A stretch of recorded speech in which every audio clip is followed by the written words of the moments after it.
to begin with on this day, what we would like to talk about is the current energy that is being broadcast into your collective at this time. What we wish to say about that, first of all, is that there has been a broadcast that is increasing in amplification and increasing in frequency. And we'd say that this began, let's say, in mid-March of this year, although you could trace it back further than that. But we would say that there has been this energy broadcast that is increasing in amplification and frequency and is continuing to do so from this particular moment in time until what you would describe as your eclipse, which is a couple weeks from this particular day, this particular moment in time. And so if you are sensitive, which we know that you are and most listening are, those that are sensitive have felt and can feel and will continue to feel this broadcast of energy that is taking place at this time. Now, what we wish to say about that is that this broadcast is partly due to the area of space that your planet is passing through, but it is also due to the many different extra-dimensional beings who are offering their support at this time and beaming and broadcasting their energies of love and compassion and the highest frequencies that you can receive at this time. All of this energy is being broadcast to you for the purpose of support. And so we ask you to just take a moment now and feel into that energy and feel into the support that surrounds each and every one of you, both individually, meaning you each have your individual teams of guides and guardians who are supporting you, but Earth itself, Mother Earth, as well as the collective that is the human collective consciousness, also has a team of guides and guardians that are supporting them at this time. And so if you feel into your individual self, or if you feel into Mother Earth, or if you feel into the collective, what you will sense is this beam or this broadcast of high frequency energy, of support, of love, of compassion, of understanding, an energy of wanting the best for you and helping you to up-level yourselves, to step into the vibration that will allow you to receive the highest outcome, the highest unfoldment, the improvements that you are looking for at this time. For as you are well aware, there has been much chaos, much drama unfolding in your planet in the last few years of your time. And so along with that, there has been a great call for help or a great desire for help. And so this broadcast of energy and these support teams are the answer to what you have been asking for and calling for. Yes, well, thank you. As I begin, thank you so much for being here with us today. And I can feel all the energy coming through. Even as you're sharing the message of support, it's been cloudy today and now the sun is coming out. So I can feel team around, the support that you mentioned in spirit, and then the light is even changing here.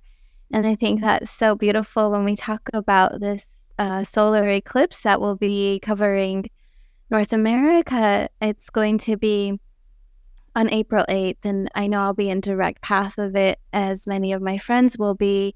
And we are sensitive, and we've been feeling energy and wondering, well, what does this actually mean?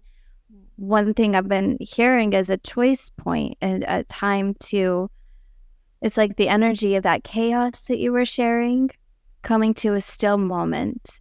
And I wonder if you could talk about that, the actual eclipse time, that place of time, and how that is an opportunity for us. So first of all, if you think of eclipses in general and that sun being temporarily cloaked, let's say, by the moon and then the darkness taking over, that is very much a perfect metaphor for your life experience as you incarnate as a human and you have this life experience because you are that light being. That is who you truly are. That is your true identity. And when you incarnate onto this planet and you begin to think of yourselves not as a light being, but instead you think of yourselves as this human identity with all these thought forms, ideas, perceptions that sometimes cloud or cloak your true nature. What's true is that you forget that you are that light being. And so you could say that you are in darkness. And so to awaken means to awaken to the light that you are. That is your true identity. So first of all, when we talk about eclipses, think of this eclipse in the same way that you think about your incarnation, meaning you are this light being, you incarnate, and for many of you, most of you, at least for some moments in time, there are these phases of life that you are in where you are completely in darkness, meaning you have completely forgotten who you are. So you are in darkness. Now, that doesn't mean that the light that you are is not still there. It is very much still there. It is very much still radiating, shining as brightly as it ever has before. But you are cloaked. You have been cloaked to that light. And we would say the cloak that takes place as you are incarnating is really the cloak that is the mental construct, the mind, which is full of thought forms, ideas, and most of those thought forms, ideas, and beliefs are constructs that have been projected onto you, programmed into you, meaning you didn't come up with them. It is very much, as we've said before, like software on a computer in which you've been programmed to think and perceive in certain ways. And so when an awakening takes place, what that means is that you first awaken to your true identity. And then as you awaken to what that is and what that feels like, the energy of who you truly are as a light being, as you awaken to that, you also at some point in time begin to see and sense and realize all of the falsehood that is in the human mental construct, meaning you see and you witness that many of these thought forms that you've been carrying around are not yours. And then you have a choice point. You mentioned a choice point. In that space, you can choose to continue to reactivate those thought forms and see those thought forms reflected in your physical reality, or you can make a new choice. You can choose to tune in to that sun that you are, that light being that you are. You can choose to see and sense and feel beyond the darkness into who you truly are. And then the choice that is offered to you is, do you want to align with that identity? Do you want to connect with that? Do you want to choose new thought forms, perspectives, and beliefs that are more reflective of that identity, which is truth itself? If you go up and up and up and up on this vibrational scale of frequencies, eventually you reach that level of truth. And so the eclipse is a beautiful metaphor for your human life experience, although of course it takes place in a very short period of time compared to your incarnation. It may take you years and years and years to come to that place of awakening from the darkness. But we would say, first of all, when we talk about the eclipse, that it's a metaphor of sorts that represents the human experience. Yes, I love this. Thank you so much for sharing. I can really understand this metaphor, and it feels so much around the truth of it. And what I love is how this is something that will affect many, whether they are tuning into this particular piece of information you're sharing or not, because it gives us a moment to pause again and go within and experience something that is really special, not very common. And how do you feel this will affect those in the collective that haven't heard your message or don't really understand it from a spiritual significance? So what we would say about that is that there has been and there is this broadcast of energy taking place based on those non-physical beings or those extra dimensional beings or, various beings in other dimensions that are sending their energy of love and support at you. And then you have this other aspect of being in this area of space that is of a higher vibration. How that affects individuals, whether they have heard this message or not, is that the time is ripe for awakening. The time is ripe for awakening. What that means is that there are these higher vibrational frequencies being beamed in broadcasts and infiltrating your physical reality. And so what the effect that has is that it makes it hard to stay asleep. It makes it hard to stay in the darkness because the vibrational frequency of this light that you are is much higher. And so as those energies are beamed and broadcast to you and through you, through the starseeds and through all of those working for the light on this planet, then as that unfolds, it makes it harder for all of those to stay asleep to who they are. Now, not all will wake up. You mentioned a choice point, and we would agree with that. Whether a soul realizes it on a conscious level or not. What's true is that there is a sort of choice point at this time on some level of their being, of everyone's being. There's an awareness of a choice being made. Do I want to stay in this realm of darkness, which is also a timeline that people will experience, or do I want to shift into the light and experience that timeline? So we would say that you could think of the choice point as a choice between light and darkness. And along with that, there is the impact of that is that those that choose the darkness will continue on the timeline that is currently unfolding. Those who choose the light will shift into a higher frequency and experience a very different timeline. Now, what we wish to add on to that is that, and this is for the benefit of your mental construct, we'd like to say that both timelines are equally valid. Now, a lot of you tend to think that this timeline is higher, so this is better, quote unquote, a better timeline. This timeline is lower, so this is worse. We would, on some level, disagree with that. We would say they're just different vibrational frequencies, and so they'll offer different experiences. And so from a soul level, you'll still receive a benefit no matter which one you choose. But we would say that those who identify as starseeds or lightworkers are here as frequency holders to not only choose that frequency and begin to broadcast and emanate it out, but also as sort of a lighthouse to help others who are already, let's say, making that choice on some level to make it easier for them to shift into that frequency.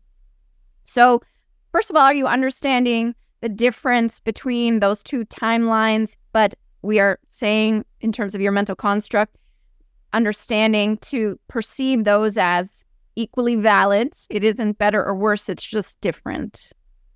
Yes, and I feel like as souls that come into the human reality, we're here to experience.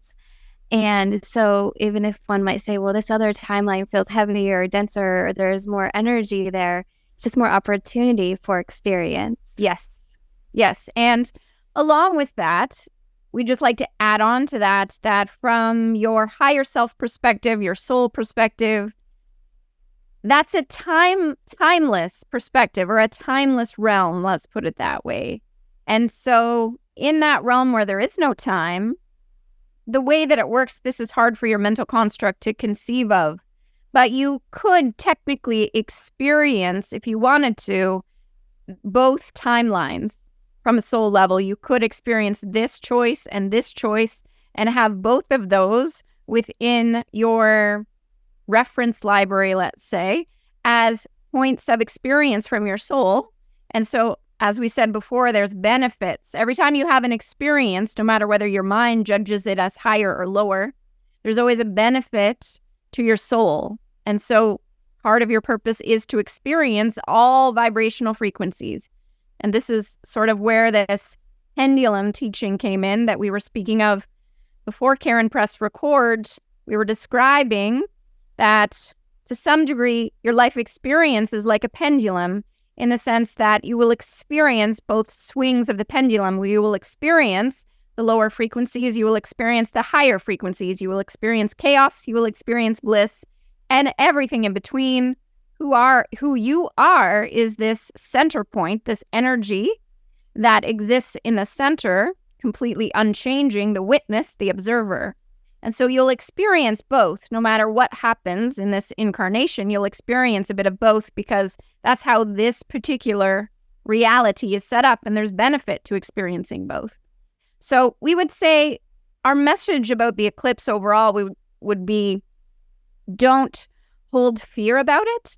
And particularly when we share the teaching about a choice point, and especially when other teachers bring through that message about a choice point, yes, that's true. However, no need to be in fear that you will make the wrong decision, or you will miss the boat, or that you will somehow inadvertently not choose the higher frequency, right? So be aware of what you're experiencing and feeling in the moment. That's reflective of what vibration you're choosing in this moment. And then you continue to choose it over and over and over again until that becomes your anchor point, vibrationally speaking. And then from moment to moment to moment, you also realize you have the free will and the freedom to choose again. In any moment, you can choose a different frequency, and that will shift the timeline that you are currently on.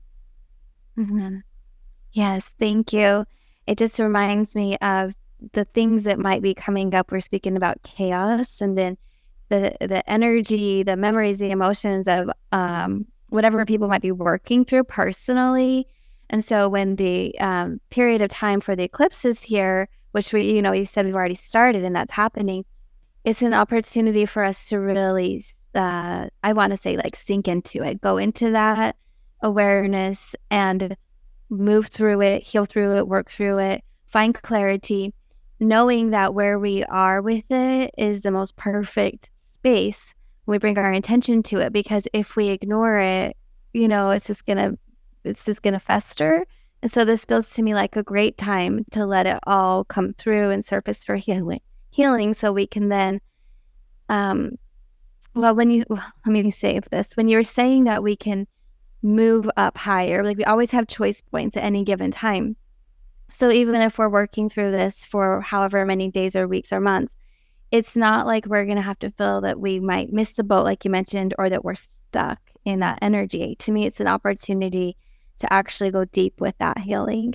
Does that sound accurate? We would completely agree with everything that you just said. We would add that this particular energetic broadcast that you're currently in, because that is how we are thinking of it. Again, as we said, the moments leading up to the eclipse itself, and then the, let's say, 2 weeks after that point. It's this broadcast of energy in which there will be an opportunity for a great purging of all that does not serve you, all the lower frequencies that you may have taken on that are not actually yours in the form of thought forms, beliefs, emotions. There's an opportunity for a purging, because anytime there is this presence of a higher frequency energy, then there's also an opportunity for you to align with that. And when you choose that, what happens is that all that is not of that resonance begins to purge and drop away. So what individuals may find in this time period is that there seems to be a period of greater chaos unfolding. It may feel like chaos within. It may be reflected externally.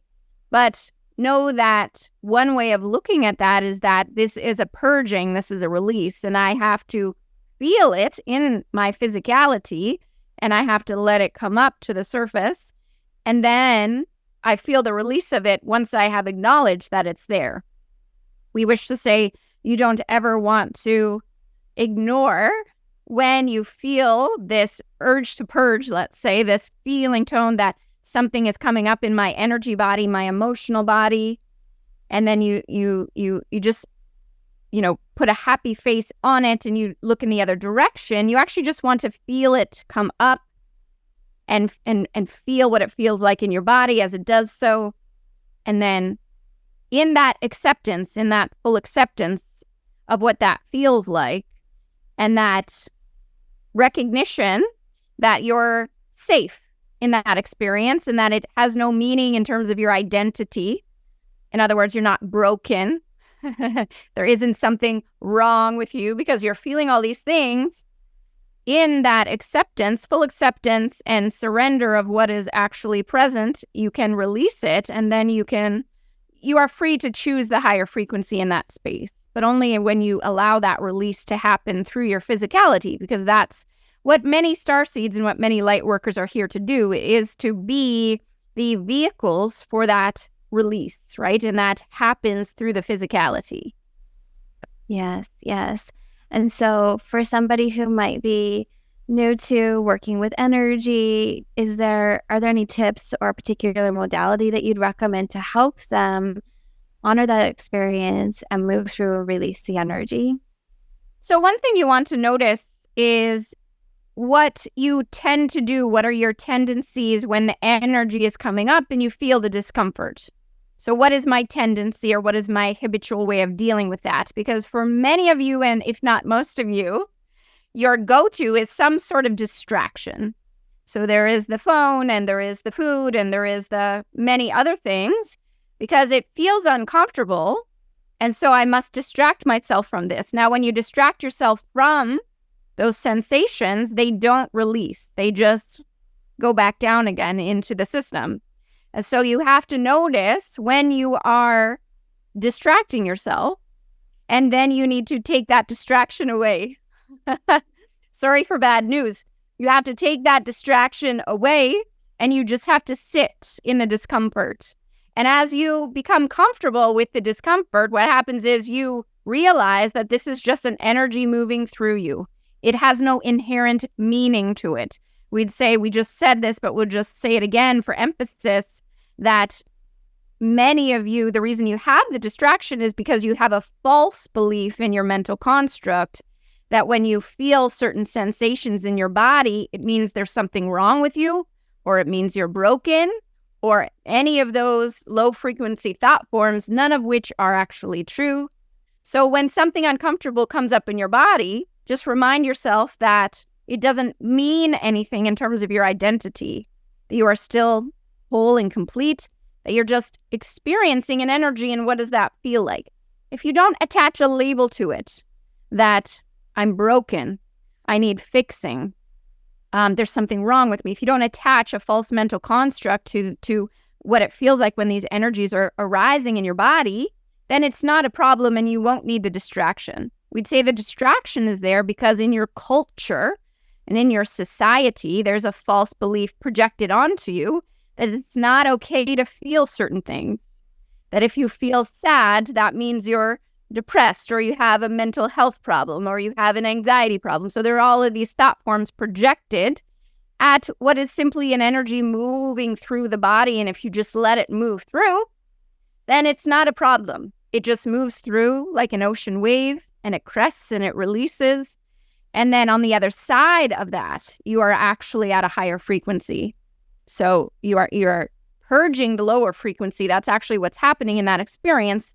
The lower frequency is coming up and you're releasing it. And if you just let it move through you, on the other side of that, you just naturally float up to the surface like something buoyant flowing up to the top of the water, right? So you just have to allow that unfoldment to take place. Thank you. Yes, because I hear the thoughts that some might say, oh my gosh, what's wrong with me? It's like, no, this is actually beautiful. You're aware, you're present, flow with it, let it, like you're saying, let it move through. Thank you. I think that will provide some comfort for many as they are going through this experience this season. The energy that is here that you're saying, you're sharing is being broadcasted. And I love that you were also sharing about how I feel like there's this amplification of support from the beings that are here to assist us. And just as we close, would you mind recapping about or talking about how the work that we're doing or the experiences we're having individually as Starseeds and Lightworkers are supporting the overall goal mission that we're all here to assist with? Yes, so keep in mind that from a soul perspective or a higher self perspective, that Starseeds and Lightworkers are volunteers. that are coming here or incarnating to help shift energy, and they do that in a variety of ways. One of the ways they do that is through their own individual incarnations. So they purposefully choose family lines where there is something to transmute. So we say that with a smile because next time you catch yourself complaining about your family, remember that, number one, there's purpose in it from your higher self's perspective. If you came here as an energy shifter, then you're going to have to incarnate into an environment where there is some energy that needs shifting. So many of you, when you chose to incarnate, you purposefully chose family lines where you felt like you could be of assistance. And so all of those energies within your family lines will be reflected to you in terms of what you feel in your own individual body, and of course the circumstances which you are experiencing and have experienced up until this point. And so we would say focus more on the energy that you feel rather than the storyline that your mind wants to tell you about what is going on, let's say in your family, or what took place in the past. You know, the mind, the mental construct, loves to focus on that and cycle it and cycle it and cycle it. We'd say rather than focus on that, you could focus on, well, that's all well and good, but what is coming up in my body? What do I sense in my body? What vibration? What emotion am I sensing? And once you can put a name to that emotion, then you just use that as a focal point. So let's say you feel something like guilt or something like regrets or resentment or shame, then you just ask yourself with curiosity, well, what does that feel like in my physical body? And again, as you allow yourself to feel that and focus on it, it brings light to it. It has permission to be seen, and it is released through the physicality. And so that's what Lightworkers and Starseeds are actually here to do, which is why many of them find themselves in families that are in need of healing, because they are healers, which, as you know from previous interactions, our definition of healing is bringing a frequency into alignment. So nothing has gone wrong. If you find yourself in a family or an environment that is in need of assistance, know that it is you that are here as the frequency holder. But in order to hold a higher frequency, you must purge the lower ones. And you do that through your own inner work, through your purging of any frequencies that you feel in your body that are not truly aligned with this higher self, this soul self. Thank you so much. I was seeing many visions about this, the pendulum swinging, coming back into center, remembering, how to be stable with our own frequency and to bring that alignment. So I'm really grateful. I'm sure our listeners are also having some processing of your information now, and it's clicking. It's making so much sense as we integrate your wisdom and also the energy you're sharing. I want to acknowledge and thank you for the energy that you're sharing with us today. It feels very comforting through a period of time where some could feel, they could feel in distress because there's so much, as you mentioned, chaos and uncertainty. So I'm very grateful for you, for Karen and for our teams. Is there any last message or anything you'd like to share with our listeners before we close today? So we'd say just the one last message is that when you find yourself in these frequencies that feel heavy or dense or traumatic or chaotic, is to again bring to mind that vision of the pendulum swinging perhaps all the way to one side, which would be representative of chaos or distress. But see if you can feel yourself as that middle point, as that point or that center line that is unchanging, that is very much vibrant and alive, but also still. It's just observing, it's just watching, it's holding that higher frequency of the light that is temporarily cloaked by the darkness or the heavier frequencies that have been taking precedence here. So if you can find that center point, that still point in the midst of the chaos, then all of these events can unfold around you. Now, what's true is that there are more events to come that would be considered chaotic in nature. However, you don't have to worry about that if you master this art of staying in the center. And then you're just the witness. And yes, it's all unfolding, but it's not having an energetic impact on you. And so those are the words, that's the advice that we'll leave you with on this day. Thank you. Thank you very much.